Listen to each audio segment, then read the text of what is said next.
all the way from Hawaii to join us. All right, I want to make everybody comfortable. Yes, let me move this now. Turn on the PowerPoint. Can it go? Can I go to the wire? Yeah. Two. Nice. All right. Hello. Nice to meet you. Thank you so much for joining. All right. We heard 95. It's very young. Very young.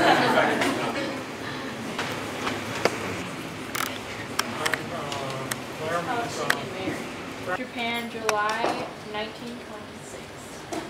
She moved to Los Angeles at the age of 3, and with the Japanese bombing of Pearl Harbor, spent her high school years incarcerated in Manzanar and Tule Lake internment camps as a result of Executive Order Number 5.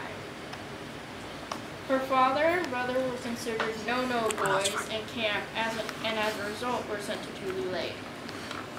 They returned to Japan after World War II in 1946.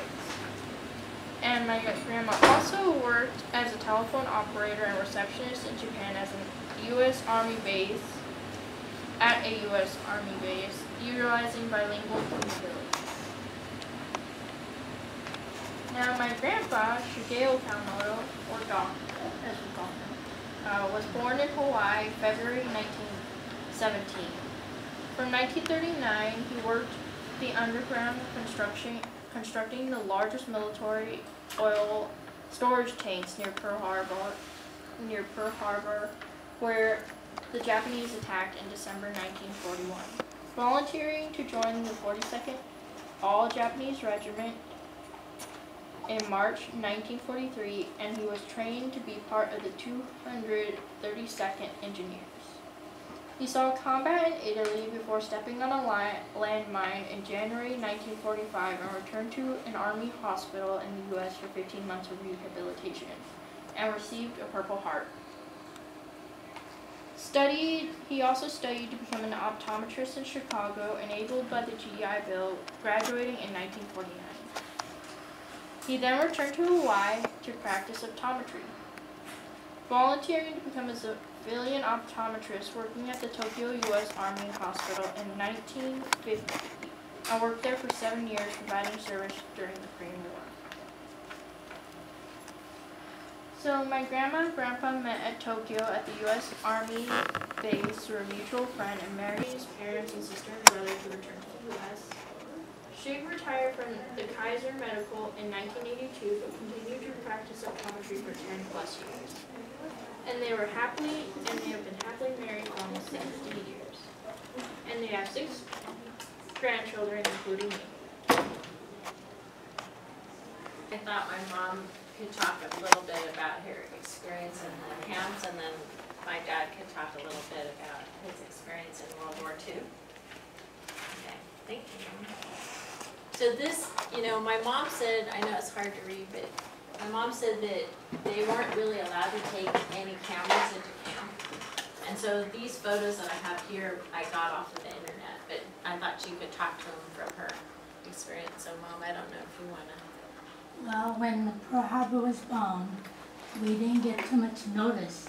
And so we didn't even know that we're going to be put in the camps. But all the West Coast, from Seattle all the way down to California, all the Japanese were put in camps. And there were different camps all over the U.S. We were put in Manzanar. Manzanar was one of the first camps, and I forgot how many were actually in there, but that was built in the desert, and when we went there, we had to wear boots because we just walk in the sand, thick sand, and then at night, naturally we were in barracks, and so there were little cracks because it was only tar paper, and so when we get up in the morning, sometimes we're covered with sand, and so we have to go out and shake all the blankets and things. So it was really terrible, something that I don't think anybody would want to experience. So this is like. So this is part of the it was more like a concentration camp, Well, anyway, this is inside the barracks, and it was just one room. And so we have brothers and fathers, right? So we put up blankets to separate so at least we can dress. We didn't want to dress in front of the boys, right? So the barracks were long and they were separated. The two ends were bigger families, and then the between ones were maybe like couples or one child. So this is how it looked. 36 blocks. There was about 10 barracks in one block. Now, I'll share you guys, and Ashlyn, I know you can relate as well. Doc, if you don't mind me calling you No, that. that's fine. You know, Doc referenced this as like a concentration camp. If you have been to a concentration camp, this is in fact what it looks like. You know, they were not death camps. You know, there is this distinction, but that is very much what it looks like. You know, it is this barren areas, and so there is such a horrific irony to this. You know, we're fighting that in one place and we're designing it somewhere else, and it really does. That's Dachau. That's, you know, that's Auschwitz. That's what it looks like. That's what these places look like. And it was surrounded by fence, high fence, and there were sentries at the four corners with guns.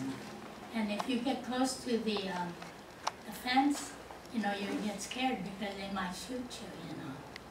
To visit one of those camps in Lower Arkansas, and it was terrible. You know that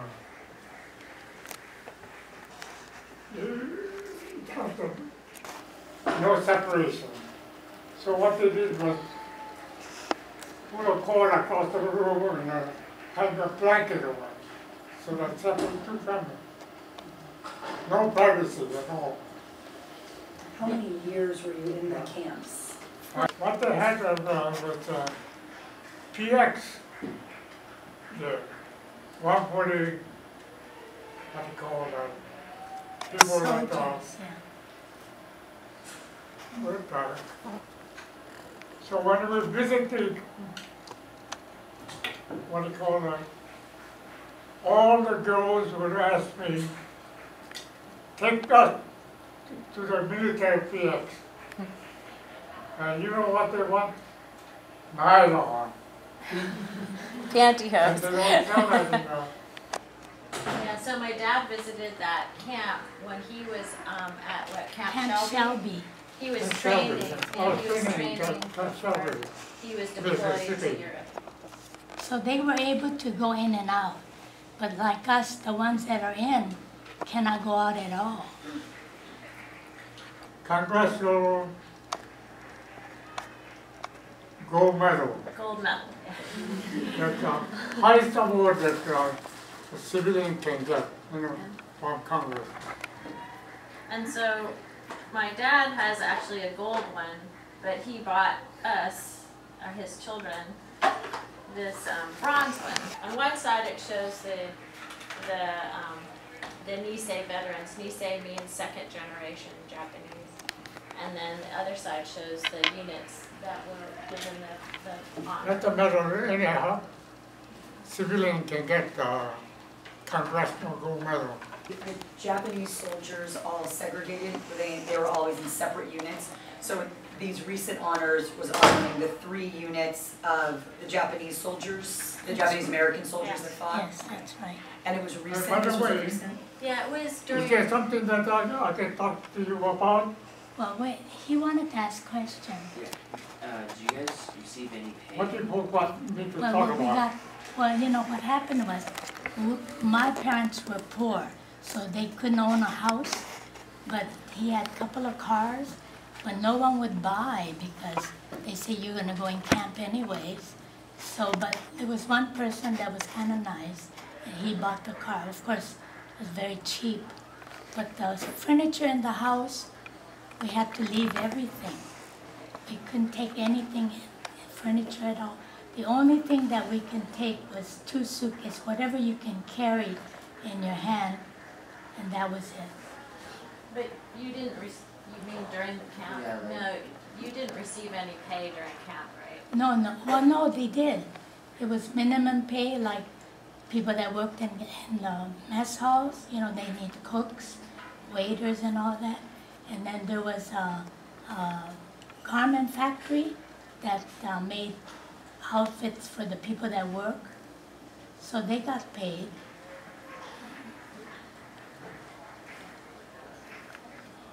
So this is, I just downloaded this from the internet, it just shows the 100th Infantry and the 442. And my dad was part of the 442. And then my mom saved these pictures of my dad there right before he was deployed. And it's a funny story, but that outfit that he's wearing, my grandmother actually sewed that for him because the outfits they gave him were too big. And then when he got to Camp Shelby, they told him he had to, throw them away and use the correct ones. Yeah. And then this picture here is, he was at Percy Jones Hospital in Michigan, right, Dad? And that's him. Michigan. Yeah, he's recuperating from his injuries. Bombing. And so even in school, we were kind of